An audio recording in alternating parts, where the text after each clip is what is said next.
2026 පෙබරවාරි මාස 17 දින සිට ඉදිරි දිනවල උතුරු මැද මධ්‍යම ඌව සහ නැගෙනහිර පළාත්වල වැසි තත්ත්වයේ වැඩිවීමක් අපේක්ෂා කෙරේ.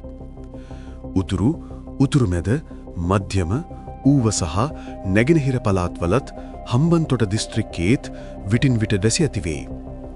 මධ්‍යම ඌව සහ නැගෙනහිර පළාත්වල සහ පොළොන්නරුව දිස්ත්‍රික්කයේ ඇතැම් ස්ථානවලට මිලිමීටර් 100ට වැඩි තද වැසි ඇති විය හැක. සෙසු ප්‍රදේශවල පස්වරු එකින් පසු තැනින් තැන වැසි හෝ ගිගුරුම් සහිත වැසි ඇති විය හැක අතර ඇතැම් ස්ථානවලට මිලිමීටර් 75ක් පමණ තරමක් තද වැසි ඇති විය හැක. උතුරුමැද සබරගමුව සහ මධ්‍යම පළාත්වලත් ගාල්ල මාතර සහ දිස්ත්‍රික්කවලත් ඇතැම් ස්ථානවල අලුයම් කාලයේදී මීදුම් සහිත තත්ත්වයක් පැවතිය හැක.